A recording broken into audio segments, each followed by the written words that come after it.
havendo o número regimental, declaro abertos os trabalhos da presente reunião, convocada nos termos regimentais para apreciação da pauta previamente distribuída a Vossas Excelências e às lideranças partidárias. Inicialmente, eu gostaria de chamar a assessoria da comissão aqui à frente. Por favor, Cláudia. O pessoal fixo da... Quem é que está aí?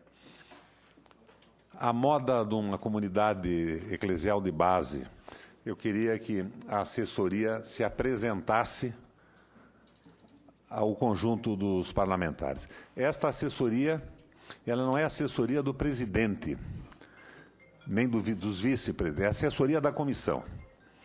É uma assessoria antiga, que foi recomposta. Eu trouxe alguns companheiros que há muito tempo já trabalhavam na comissão do Parlasul. Na verdade, eu fui o primeiro presidente do Mercosul, na época que era a comissão e que ainda não era um parlamento. E fui o segundo presidente do Mercosul a nível latino-americano. O primeiro foi o presidente da Argentina, Alfonsín. Mas eu gostaria que cada um se apresentasse. Eu posso iniciar tentando apresentar a Cláudia. A Cláudia começou com o Mercosul. A Cláudia é consultora do Senado à disposição da comissão. A Cláudia Eugênio, que não está aqui agora, talvez apareça daqui a pouco. A Cláudia é especialista no Parlasul. Ela tem assessorado o parlamento e mesmo o governo nos tratados e tudo mais, e já escreveu alguns livros sobre isso. Seria interessante, Cláudia, se fosse possível, que alguns dos livros de sua autoria fossem disponibilizados para os membros da comissão. Então, a Cláudia é a maior reserva que nós temos, é a intelectual do Parlasul. O Santiago Galo, eu já encontrei aqui quando fui eleito presidente do Parlasul. E desde a época do Mercosul ele trabalha na comissão também. Samuel trabalha mais recentemente, tem uma titulação. Samuel, se apresenta, por favor. Boa tarde. Meu nome é Samuel Gomes, eu sou advogado, sou mestre em filosofia do direito e doutorando em direitos humanos e desenvolvimento. E trabalhei no governo do seu governador Requião, no Paraná, como presidente da ferrovia do estado, a Ferroeste. Eu sou advogado, professor de direito e milito na política aí desde jovem. Vitor Lacombe.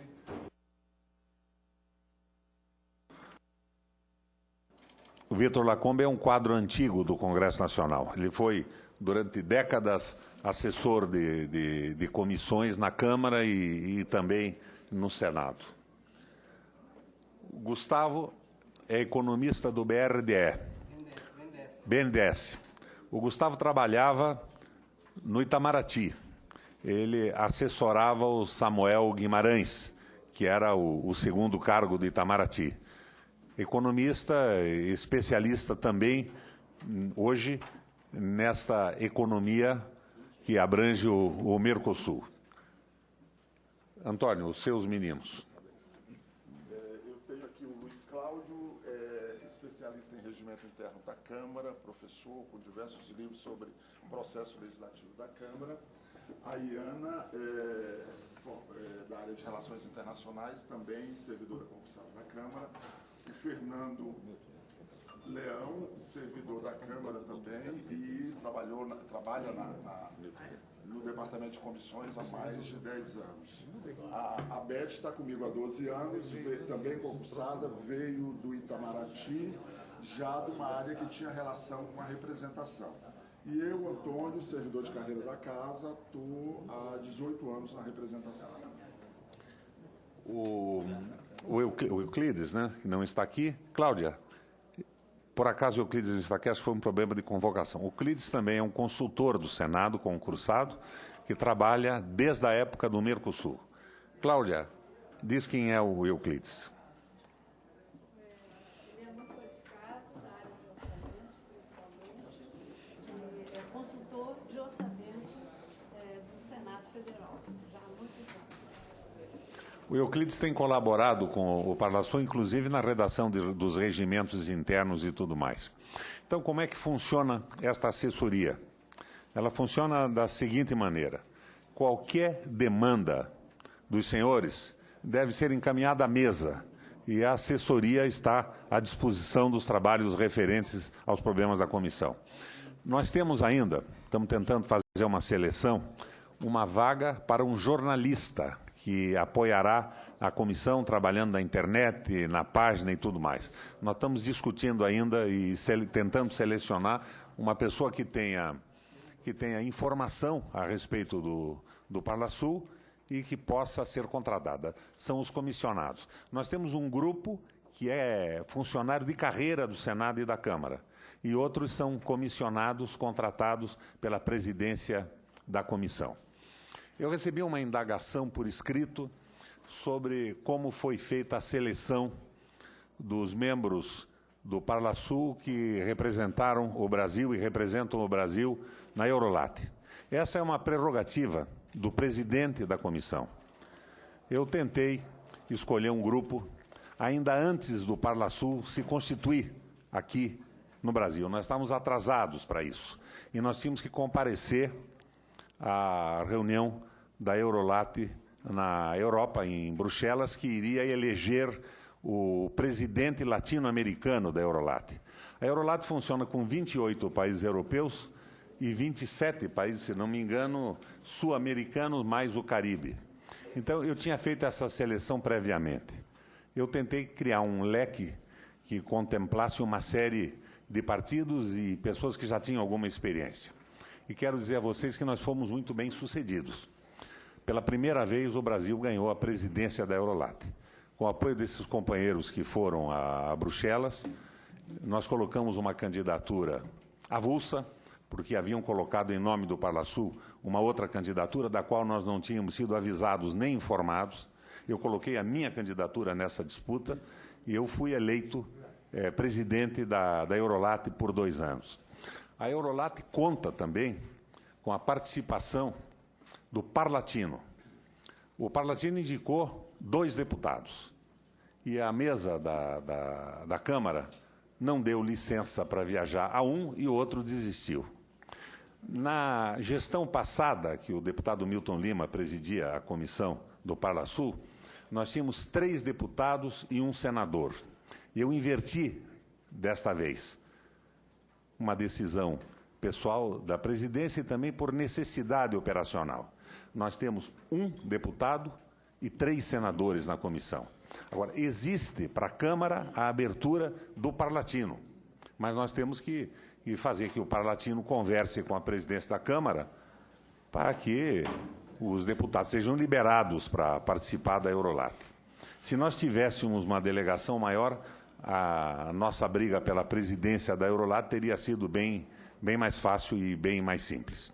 Bom, eu apresentei os atuais assessores que estão à disposição dos senhores. Com a palavra, companheiro. Senhor presidente, o recurso, na verdade, o ofício, quem fez fui eu, né? Eu estou reiterando o ofício, pedindo a reconsideração de Vossa Excelência e queria aqui fazer uns arrazoados.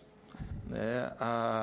Com todo o respeito que tenho a Vossa Excelência, eu entendo que essa nomeação ela deveria partir do presidente, do representante da representação brasileira no Mercosul, deputado Arlindo Quinalha. E mais ainda, senhor presidente, nós temos aí, pelo que foi exposto e foi respondido, inclusive via ofício, são 3 senadores e 1 deputado. Né? Aqui nós temos um colegiado que prima pela paridade. E aí nós não vimos nessa nomeação, com todo o respeito que tem a Vossa Excelência, esse princípio da paridade ser exercitado. Né? No universo de 4 membros da Eurolat, nós temos apenas 1 deputado. No mais, tem uma outra situação, que é o caso da nomeação da senadora Lídice da Mata. Com todo o respeito que tenho a parlamentar, mas se o senhor olhar o regimento comum do Congresso, ele diz lá no artigo 90, quando trata das comissões mistas, parágrafo 2º, ele é taxativo e diz o seguinte: o suplente só participa dos trabalhos da comissão mista na ausência ou impedimento do titular. Guardadas as proporções, o Parlasul e a Eurolat, ele é uma comissão mista.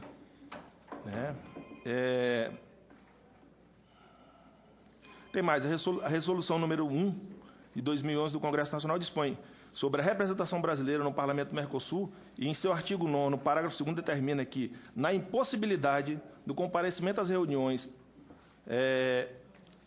do Parlamento do Mercosul, o membro da representação brasileira será substituído preferencialmente, e aí eu vou repetir, preferencialmente, não obrigatoriamente, pelos suplentes da mesma casa. Ora, como visto aqui, o suplente ele simplesmente substitui na ausência. Nós temos membros efetivos no Mercosul. Tem outras considerações que eu estou encaminhando para Vossa Excelência via ofício, né, e peço que Vossa Excelência reconsidere e analise o ofício encaminhado. Vamos considerar o seu ofício. Mas só preliminarmente quero lhe dizer que todos os anteriores foram indicados pelo presidente do Grupo Brasileiro, o senador Newton Lima, que indicou os outros todos, e todos os outros presidentes anteriores fizeram da mesma forma. Agora, queria lhe adiantar também que, por enquanto, não existe a representação do Parlasul oficialmente no Uruguai.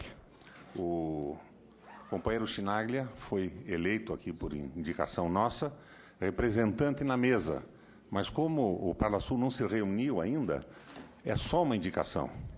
Mesmo que eu acatasse a hipótese, que não acato, não considero porque é um procedimento comum há muito tempo da comissão, o senador Chinaglia não poderia indicar ninguém porque ele ainda não é o vice-presidente do Parlasul, que ainda não se reuniu. E, de qualquer forma, a nossa participação no Parlasul, de todos nós aqui, no Parlasul Uruguai, no Parlamento, só será consolidada com a posse na primeira reunião. Então, eu tive que emergencialmente resolver isso bem antes da comissão se formar. E acho que fiz com algum sucesso. Mas, de qualquer forma, a sua consulta por escrito será respondida. Mesmo assim, peço que Vossa Excelência considere a paridade. Nós temos, assim, o deputado Chinaglia participou de uma reunião da mesa, uma mesa que não está composta ainda, né? Ela será composta a partir da primeira reunião do Parlasul no Uruguai, e tem algumas informações para nos passar.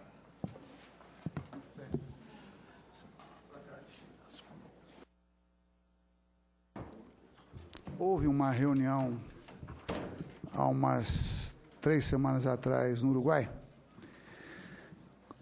onde estava o presidente, que é da Venezuela, havia representação da Argentina, havia representação do Uruguai, do Paraguai, e havia também representantes da Bolívia na condição de observadores. A reunião começou atrasada, e o fato é que era uma pauta extensa, e como eu relatei num ofício que foi enviado a todos, tanto deputados quanto senadores, deputados e senadoras desta representação do Mercosul, o que de fato acabou polarizando foi a situação, eu vou chamar de administrativa, do Parlamento Mercosul. O único país que está em dia com o pagamento é o Paraguai. O Brasil está devendo mais de 2 milhões, a Argentina está devendo quase 2 milhões, são os 2 maiores países, a Venezuela nunca contribuiu, e assim ia. Me perdoe por dizer isso aqui, mas é uma opinião pessoal. A reunião, para o que eu gostaria que tivesse sido, ela foi um tanto desorganizada. Como é próprio do parlamento, há aqueles que, para falar que a menor distância entre 2 pontos é uma reta, ele conta a história da geometria. E aquilo foi tomando tempo, e o resultado, objetivamente, foi fazer uma carta em nome desta mesa, que precisa ser referendada pelo plenário da representação do Mercosul, portanto, é uma mesa mambembe, fazendo gestões a todos os governantes que têm a participação no Mercosul para que regularize a situação. Aqui no Brasil tem havido a intervenção do Dr. Rosinha, que é o representante brasileiro do Alto Comissariado do Mercosul, junto ao Ministério do Planejamento. Bem, creio que também foi distribuído mais recentemente uma ata do que foi essa reunião. Primeiro eu fiz um ofício, por que a ata? É porque nesta reunião da Eurolat, eu fui surpreendido com a posição do Saul, que é o presidente do parlamento, dizendo que havia sido deliberado naquela reunião desta mesa, com essas características, a indicação dele como presidente latino-americano da Eurolat. Vou falar com todas as letras, como candidato, em nosso nome. Não é verdade. Não era verdade, mas por cautela, porque eles falam rápido e eu fiquei até com um grau de preocupação, inicialmente, de não ter entendido alguma questão. O que foi solicitado é que o Brasil indicasse os representantes junto à Eurolat. Foi a única coisa. E por isso que não está naquele ofício que eu enviei para todo mundo. Não está porque não esteve em nenhum momento em discussão no parlamento. Eu pedi para o Antônio, que todos aqui já conhecem, para que ele, então, entrasse em contato com a assessoria brasileira no Parlasul para esclarecer qualquer tipo de dúvida e também falasse com o senador Requião, com o senador Lindbergh, enfim, com quem havia me procurado aqui no Brasil e eu não fui localizado na primeira hora, e conseguimos cópia da ata, que eu imagino que tenha sido distribuído como segundo texto. Eu fui informado agora pelo presidente Requião que esta ata foi modificada. Como nós teremos uma reunião nessa segunda-feira da mesa, e há uma tradição de que compõem essa reunião de mesa também os presidentes nacionais, como é o caso do Requião aqui, de outros países, então estaremos lá nós dois. Por que apenas nós dois? Isso eu preciso esclarecer. Como maneira de pressionar os vários governos, até o presente momento, inadimplentes, e porque havia o risco de não se pagar o salário dos funcionários referentes ao mês de maio. Cada reunião custa dinheiro. Não tendo dinheiro, nós combinamos, seria uma irresponsabilidade você fazer uma reunião sem ter dinheiro para pagar e com uma pauta bastante indefinida. Eu defendi lá, e estou informando também, que a gente apresente um plano de trabalho para o Parlamento do Mercosul, porque se em cada reunião ficar a critério deste ou daquele da mesa, notadamente da presidência, pelo que eu pude perceber, como um modelo inicial de funcionamento, não vai funcionar. Rigorosamente não vai funcionar. Então, seria uma oportunidade, que eu estou apresentando aqui para todos também, que nós discutíssemos não importa se temos eventuais divergências, mas que a gente apresente ali uma proposta de trabalho para o Parlamento do Mercosul. É um absurdo não ter plano, não ter meta, não ter objetivo. Bem, se for apresentada uma nova ata nesta reunião da mesa agora na Argentina, segunda-feira, haverá ali, digamos, algum nível de confronto. Nós faremos o confronto necessário, porém sem extrapolar, para não criar nenhuma dificuldade adicional para algo que, até prova em contrário, nesses 6 primeiros meses deste ano, não vem funcionando bem, né? Bom, basicamente é isso. Esse é o estado da arte. Não sei se nesta reunião vai ser mantida essa posição de não haver a reunião. Como? Se não houver, não consolida nenhum de nós como representante, não consolida a mesa, creio que nós devemos defender ali a realização de uma reunião para que regularize e depois a gente avalie coletivamente, dando a oportunidade de uma plenária primeiro, se inteirar, começar a participar efetivamente, sem depender do informe de duas pessoas que lá estarão.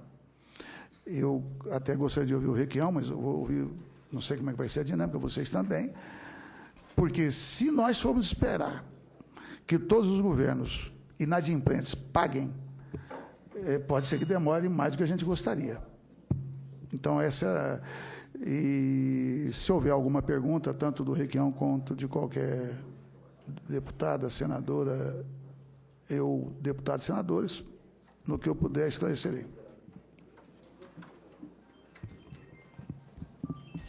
Feita a exposição do nosso parlamentar Chinalha, eu quero informar ao conjunto dos senhores senadores que aqui são todos parlamentares do Mercosul. Nós não temos senadores e deputados. E, em vista desta posição, a mesa resolveu que a distribuição dos relatórios será feita por ordem alfabética. A mesa abre mão da sua prerrogativa de escolha de relatores para cada matéria. Nós faremos por ordem alfabética dos parlamentares do Parlasul. E nós já distribuímos, por esse critério de ordem alfabética, alguns processos que por aqui devem tramitar. A mensagem número 172 do Poder Executivo, que submete à consideração do Congresso Nacional o texto do acordo sobre o aquífero Guarani, firmado em São Juan, República Argentina, em 2 de agosto de 2010. Foi distribuída para o deputado Russomano. A mensagem número 178 de 2015 do Poder Executivo, que submete à consideração do Congresso Nacional o texto do acordo entre a República Federativa do Brasil e a República Oriental do Uruguai sobre a residência permanente com o objetivo de alcançar a livre circulação de pessoas, assinada em Brasília em 9 de junho de 2003, foi distribuída por ordem alfabética para o deputado Carlos Henrique Gaguin. O projeto de lei do Senado número 415 de 2012, do senador Eduardo Amorim, que concede isenção do imposto sobre produtos industrializados incidente nas operações com automóveis movidos a energia elétrica, foi distribuído para o senador Blairo Maggi. E o que nós temos? Um minuto.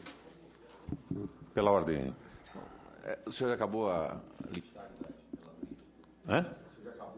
das relatorias? Não temos alguma. Onde é que são as outras? A do... Sim.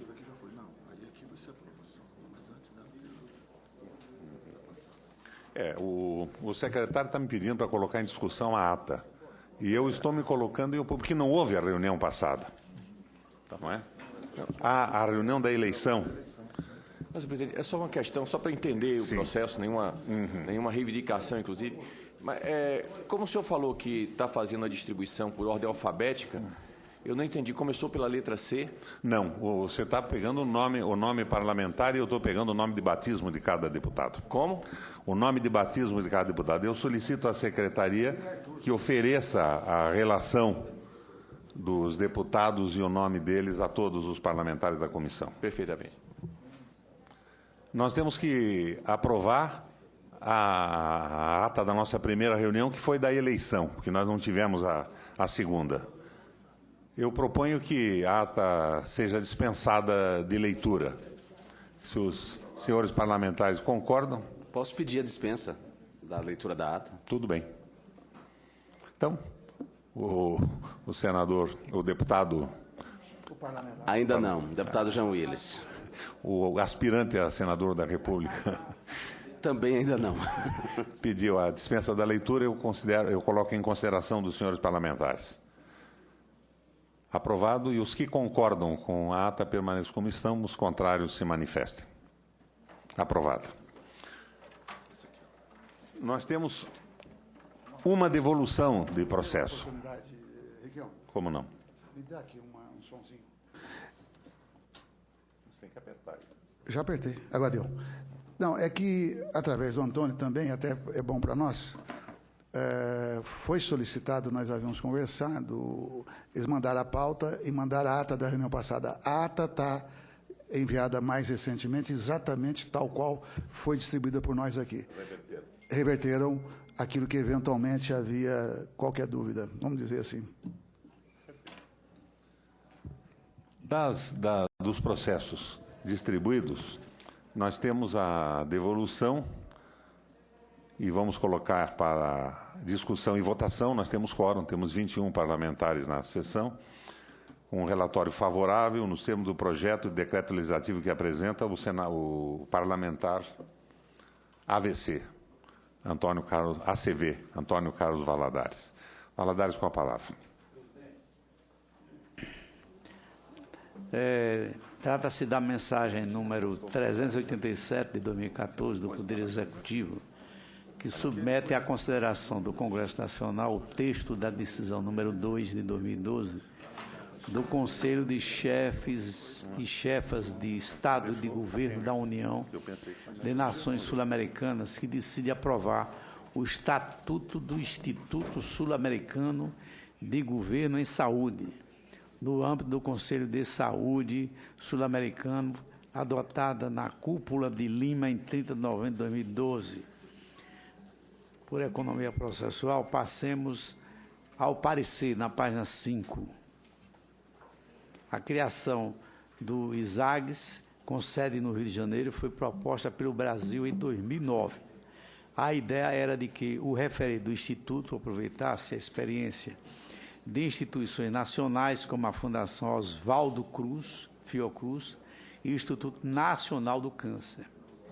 Cuida-se aqui, portanto, de importante iniciativa brasileira no âmbito da Unasul, que visa a constituir um centro de altos estudos e debate de políticas públicas para o desenvolvimento de lideranças e de recursos humanos estratégicos em saúde, voltado para o fomento da governança e liderança em saúde nos países da América do Sul e oferecendo subsídios para articular a atuação regional em saúde global.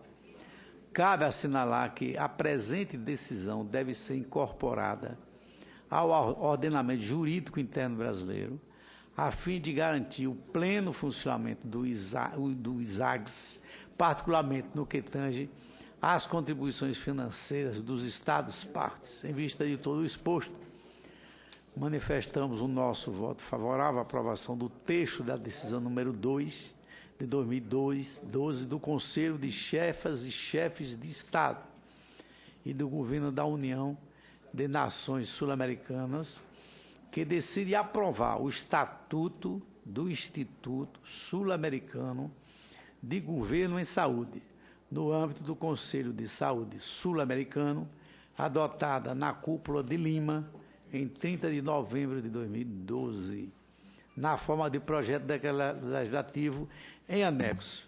Em seguida está o projeto de decreto legislativo que foi distribuído a todos os representantes brasileiros nesta comissão.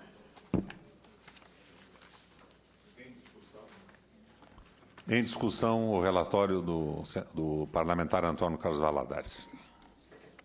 Eu queria, se não tem ninguém inscrito. Não, primeiro, cumprimentar o senador.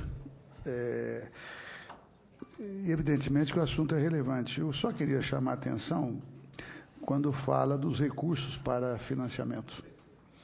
Porque se a gente não registrar aqui na nossa discussão, a gente acabaria se expondo, né? Eu creio que esse é mais um elemento de argumentação para que o Mercosul entre, digamos assim, no horizonte dos respectivos ministérios que financiam o próprio Parlamento Mercosul. Porque, senão, nós vamos dar uma tarefa para a Fiocruz e correndo o risco de agravar o orçamento da Fiocruz se não vier o financiamento. A gente aprova e não vai ter nenhum curso de formação, nem de gestores, nem de lideranças, etc. Então, acho que a gente tem que, apenas para registrar, para não parecer que a gente não prestou atenção naquilo que é um bom relatório, né? Com a palavra, o relator. Na verdade, o próprio projeto, né,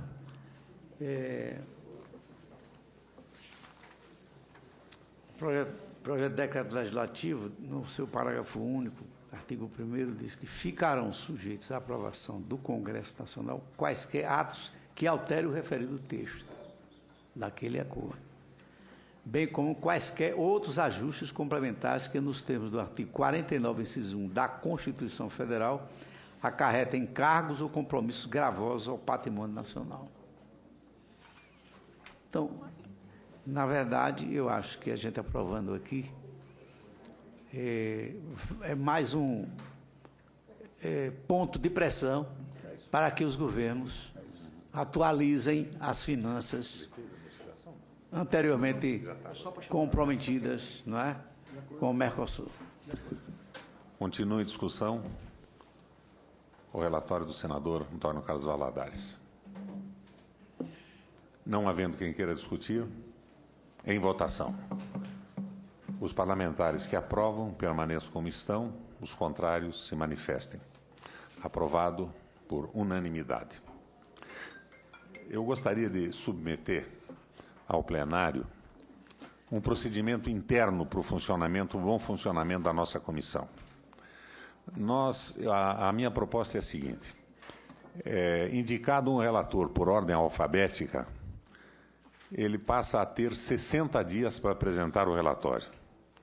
Dentro de 60 dias, se ele achar que precisa mais prazo, ele faz um recurso justificado à mesa. Se não, o relator, na ordem alfabética seguinte, assume o relatório.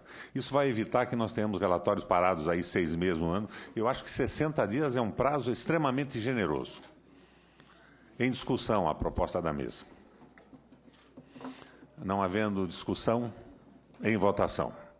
Os favoráveis fiquem como estão, os contrários se manifestem. Aprovada. Que a secretaria faça constar da ata dessa nossa reunião. Presidente, pela ordem.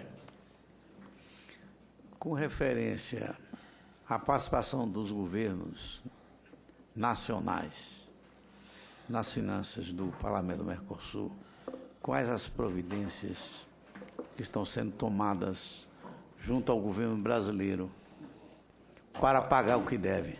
Com a palavra, o nosso vice-presidente do Parlasul. Eu relatei, mas vou então enfatizar. Pela experiência, e tendo sido presidente, inclusive do Parlasul, que é o doutor Rosinha, e pelo fato dele agora ser o alto comissário brasileiro lá, cabe ao Brasil tê-lo, ele já tinha tomado a iniciativa.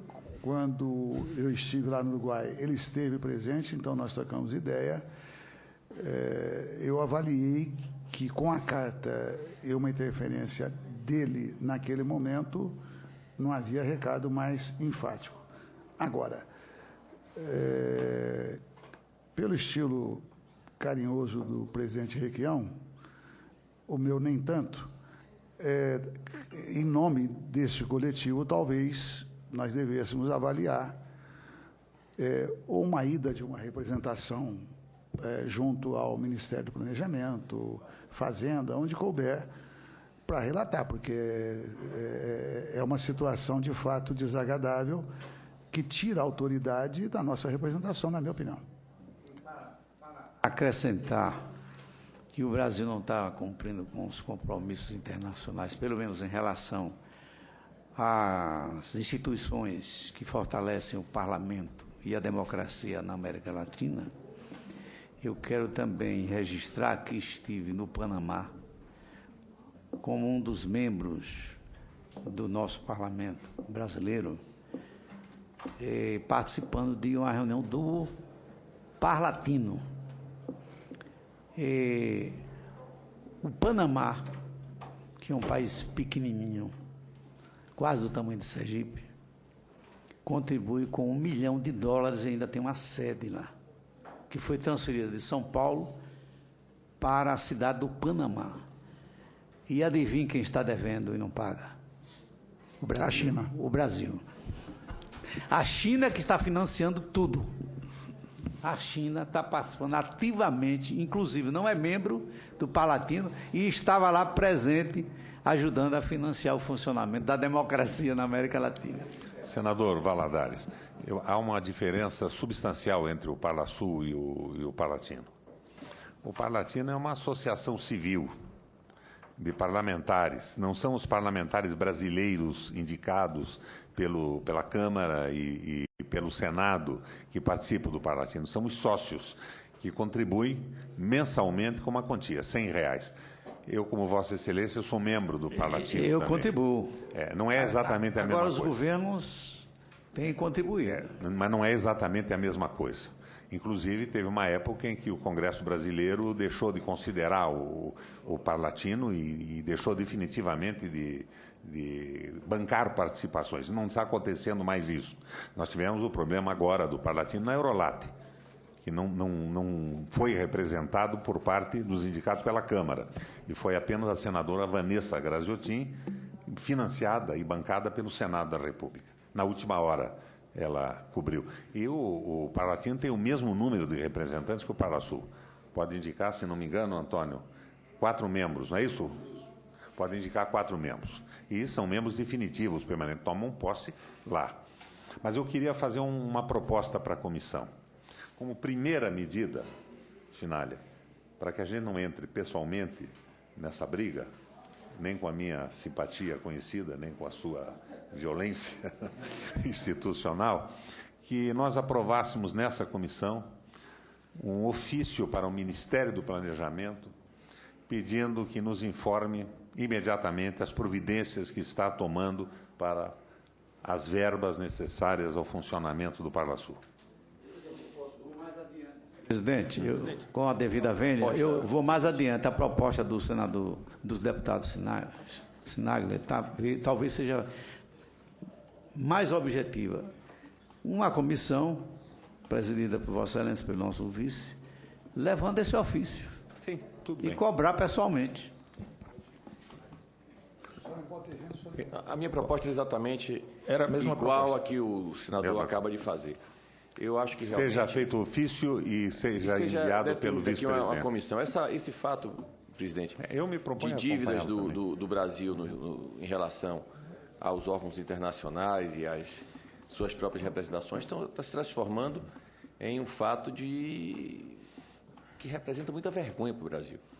Eu tive na Embaixada do Brasil em Paris, no final do ano passado, e fui visitar o nosso embaixador José Bustani, e ele me disse que tinha sofrido constrangimento, uma semana antes, 15 dias antes. Um belo embaixador, hein? Exatamente, da vigilância sanitária parisiense, ter chegado lá na nossa embaixada e ter interditado uma parte grande da embaixada, porque as paredes, o teto, estavam em condições que não permitia que as pessoas trabalhassem. Me disse que não estava em condições de receber nenhuma delegação, porque o contrato que a Embaixada Brasileira tinha com o prestador de serviço para fazer as recepções, que tinha ganho aquela licitação, estava sem receber dinheiro já de muito tempo.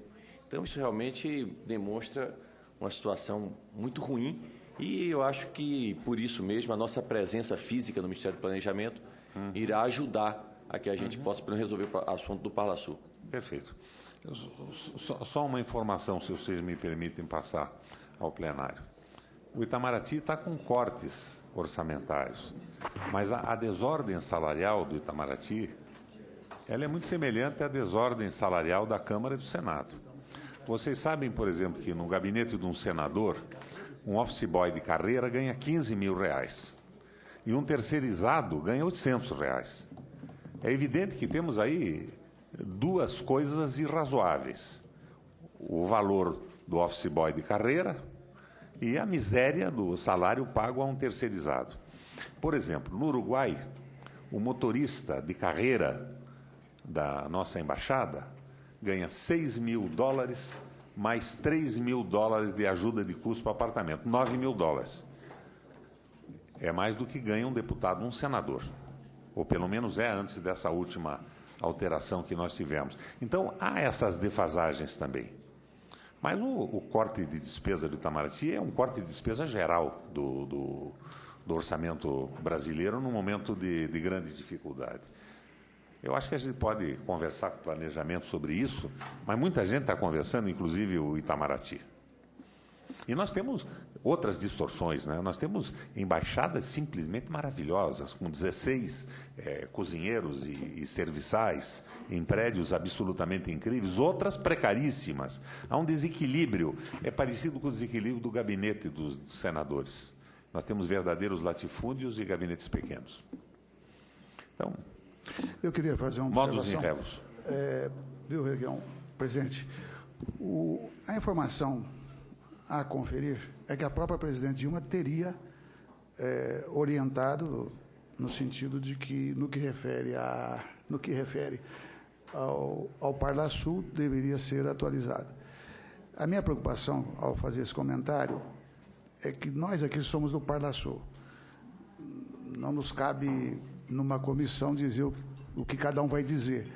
Mas nós temos que ter a cautela, porque, como disse o senador Requião, cabe ao próprio Itamaraty organizar a sua circunstância, porque ninguém mais do que o chanceler, nessa altura, deve estar sendo cobrado pelos seus pares, etc, etc. Quer dizer, então, eu creio que da minha parte, eu irei lá para a gente trabalhar o tema do Parlasul, que é um bom começo, né? Porque é onde a gente está, sem prejuízo de opinião ou de eventuais outras iniciativas, né?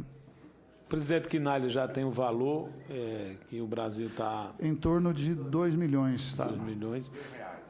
Reais, A nível da República é rigorosamente nada. Agora, os funcionários, é uma questão que nós vamos enfrentar lá também, muito mais o parlamentar Chinalha do que eu. Deixa eu falar uma coisa. Nós teríamos direito de indicar um cargo de diretoria que era ocupado por um brasileiro quando o Rosinha estava no Parlasul. Saiu? Ele acompanhou o Rosinha. O Rafael. É uma perda, porque ele é qualificado, e eu não me senti em condições, só estou relatando, eu preferi não indicar nenhum substituto. E pedi para um brasileiro que tem uma outra função, porque sempre há remanejamento dele eventualmente acumular 2 funções. Esta função que eu me refiro, não preenchida, tratava do tema de comunicação, assessoria de comunicação, algo dessa natureza. Mas eu, até por aquilo que nós já estamos comentando,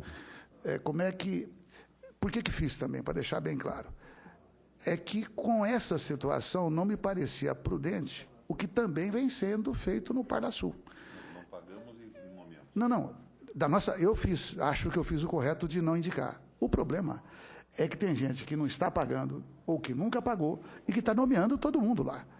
Então, eu estou falando aqui, nós vamos trabalhar isso com a cautela devida para não criar crise, mas eu quero discutir a fundo, e o Requião está convidado, tem experiência de todo tipo. Nós não podemos também deixar o Parlasul, eventualmente, com um número para além do necessário de funcionários.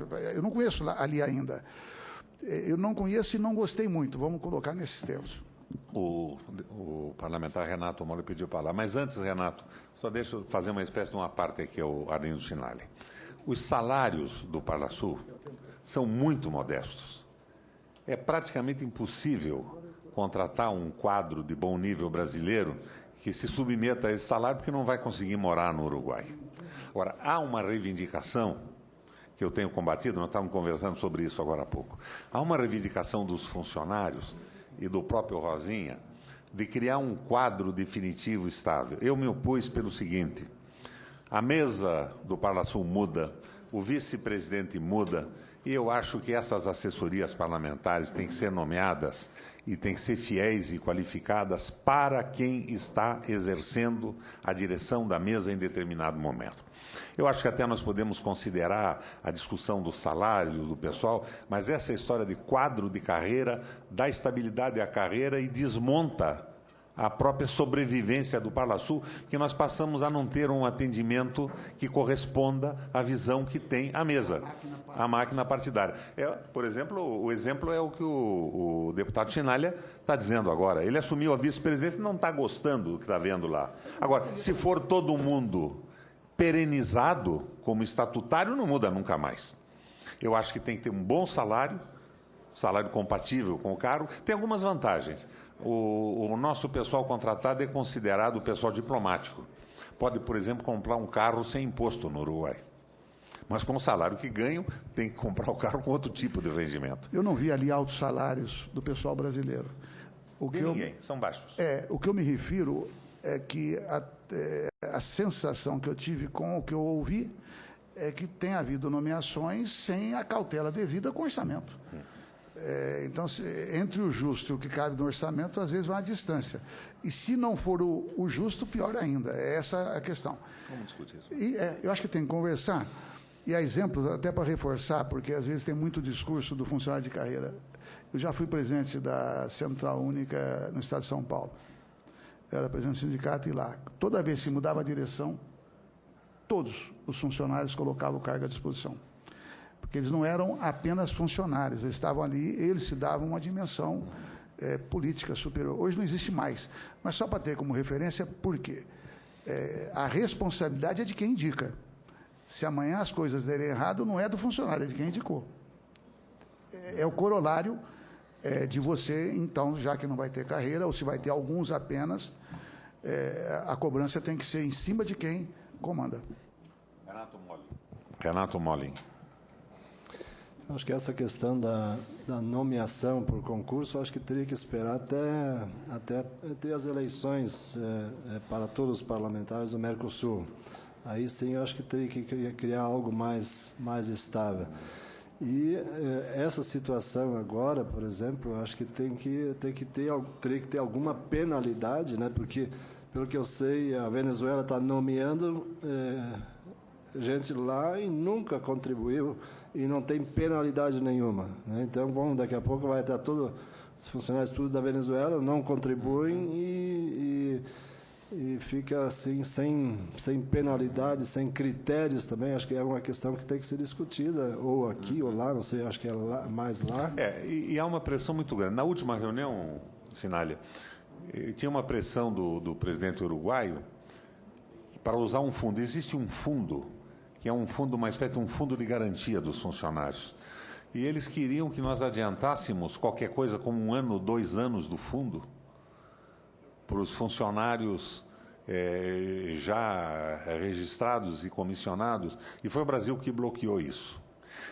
Eu nomeei um funcionário, mas o salário era baixo, então teve uma possibilidade. Eu nomeei um funcionário que eu não conhecia. Era um quadro antigo da comissão do Parlasul do Brasil, trabalhava com o Antônio há alguns anos, que havia se aposentado.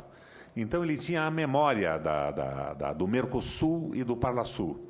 E ele acrescentava a sua aposentadoria como ex-funcionário da Câmara ao que recebia no Uruguai. Então, ele conseguia se manter de uma forma confortável e eu aceitei essa nomeação, indiquei na qualidade de vice-presidente, porque não somos nós que nomeamos. É ele que está sendo o vice-presidente. Ele está sendo sugerido por mim aí para acumular. Porque ele tinha um conhecimento, tinha a história, a memória do que acontecia e não tinha esse problema salarial e ia fazer o que gostava. Mas nós temos que pensar isso mesmo, que está uma bagunça respeitável.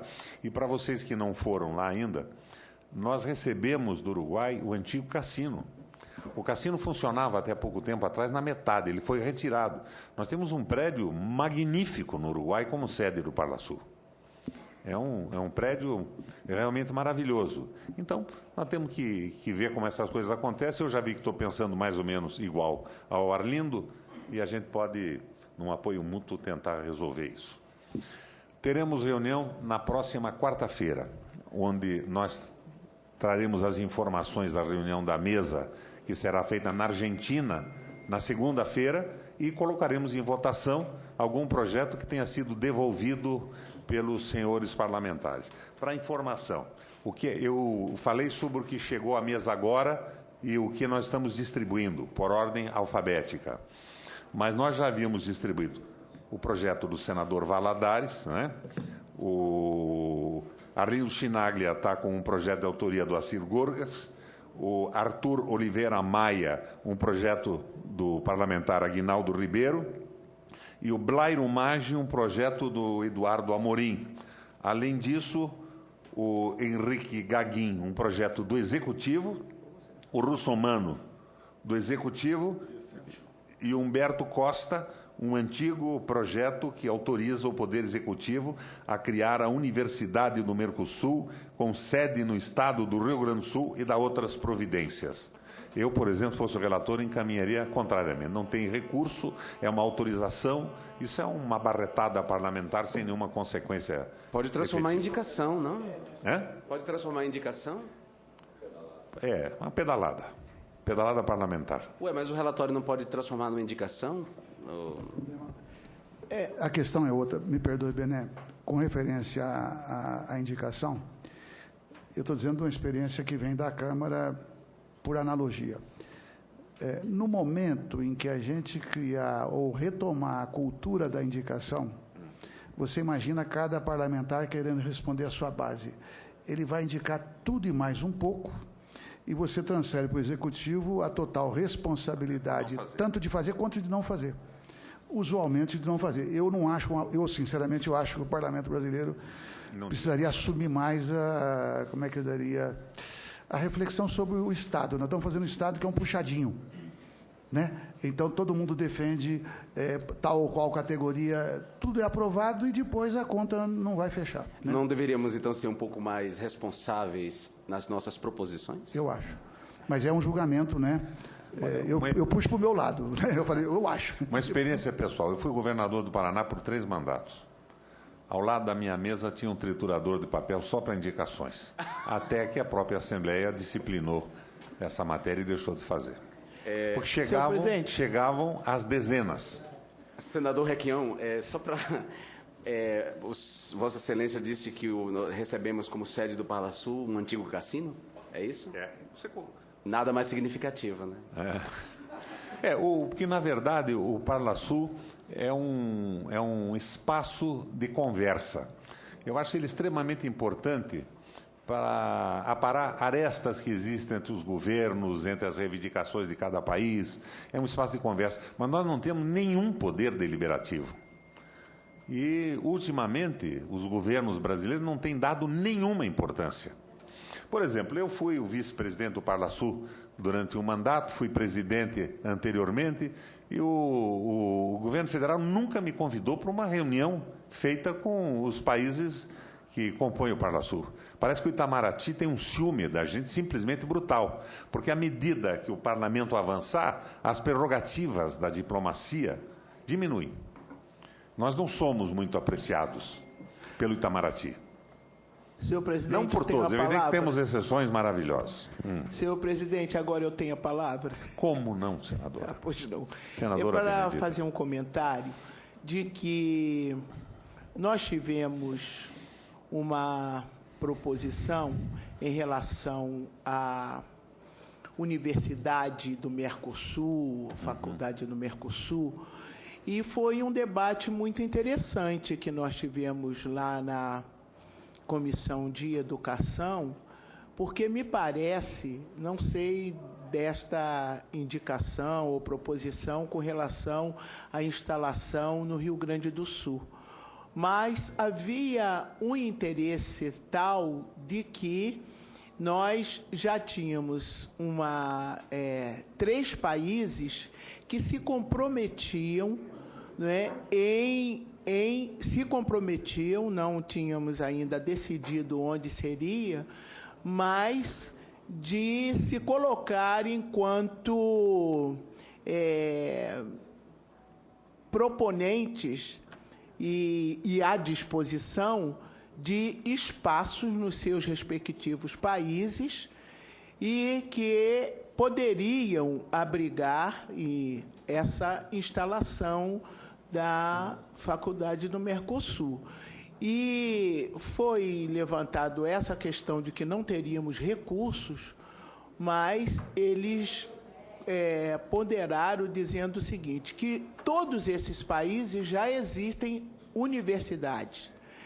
E que, como já existem universidades, o que nós poderíamos é ter, evidentemente, uma instalação, e que nessa instalação nós poderíamos nominá-la como uma escola do Mercosul, Universidade do Mercosul, que iria funcionar como uma extensão de todas essas universidades dos países do Mercosul. Quer dizer, Senadora, me permita um esclarecimento? É um projeto de lei do senador Paim. Um projeto de lei é para o governo brasileiro. Isso devia haver com uma proposta do acordo internacional. O relator é o senador Humberto Costa, nós teremos oportunidade de rediscutir isso na comissão. Mas não, para uma universidade de diversos países, não podia vir com um projeto de lei brasileiro. Nós não estamos legislando ainda para a Argentina, para o Uruguai, Paraguai e para a Venezuela. Mas o que eu estou dizendo é porque o que eu estou falando, presidente, é em relação às discussões que nós fizemos lá na Sim. Não, é claro que é interessante. E nós temos uma que é em Foz do Iguaçu, feita pelo governo federal, uma beleza de uma universidade. Deputado, com a palavra.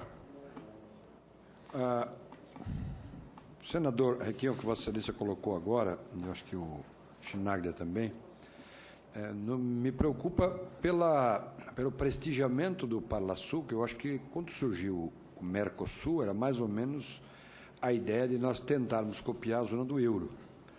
E o nosso Parlasul para a gente ter mais ou menos o nível do Parlamento Europeu. E se o que Vossa Excelência está colocando nos deixa assim com a necessidade de a gente debater mais avanços, nós tentarmos fazer então um planejamento estratégico do que nós queremos com o Parlasul, o que esta comissão poderia fazer para avançar. Começando com a eleição direta. A eleição direta para o Parlasul. Sim, mas isso tudo bem. Então, mas eu acho que a gente poderia discutir o Brasil, numa próxima reunião do Parlasul, levar um plano estratégico de alcance. Daqui a 1 ano nós queremos isso, 2 anos isso, daqui a 10 anos nós queremos alcançar isto. Nós chegamos a este objetivo, que eu acho que daí nós buscaríamos, senão nós vamos ficar viajando, vão lá, vem cá.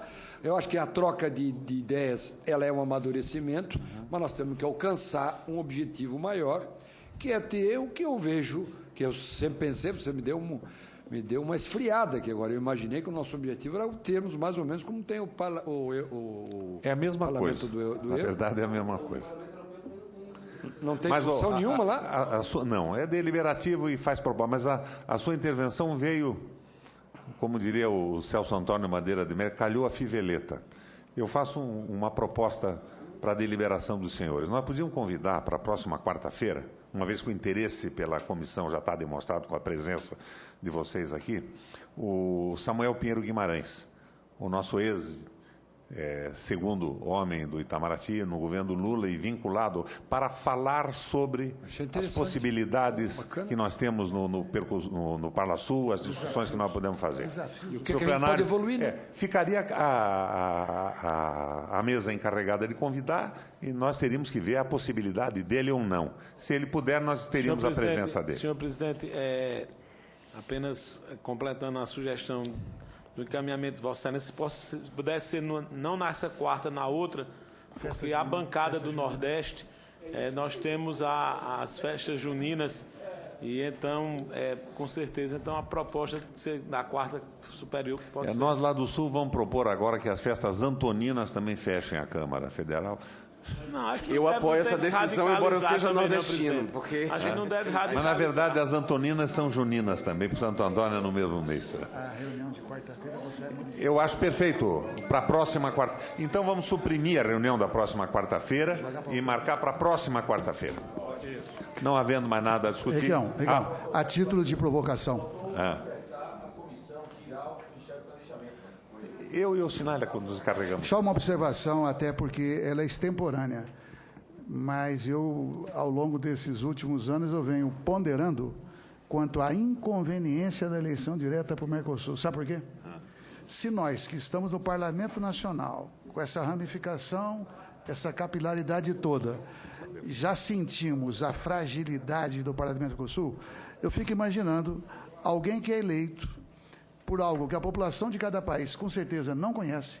Nós não temos a cultura da integração regional, então eu preferiria que a gente amadurecesse para depois entrar na eleição direta, porque o meu temor é que vai ser o Parlamento Mercosul, alguns parlamentares deslocados da vida política. Aí é como alguém que vai para o TCU respeitosamente, alguém que... Quer dizer, então, uma aposentadoria eventualmente honrosa. Então, eu creio que nós deveríamos, ao saber os prazos que o Brasil vem rompendo, eu, sinceramente, não me incomodo, porque acho que uma representação como esta acaba sendo mais efetiva. É mais efetiva do que se alguém fosse eleito sem esses vínculos. Senhor presidente, eu acho prudente a preocupação do deputado Arlindo Quinalha. Queria agradecer a Vossa Excelência a compreensão de ter... E, por outro lado, não sei se tratou, eu cheguei depois do início da reunião, mas algo que acompanhei pela imprensa e acredito que Vossa Excelência tenha maior conhecimento, em relação aos senadores que foram até a Venezuela e que foram impedidos de pousar o voo da FAB. Se essa comissão tem feito algum contato, é algo que preocupa. Posso lhe dar a resposta? Eles foram autorizados a pousar, mas dizem por aí nos corredores que eles vão à Venezuela visitar os presos políticos, depois eles vão a Cuba para ver os de Guantánamo.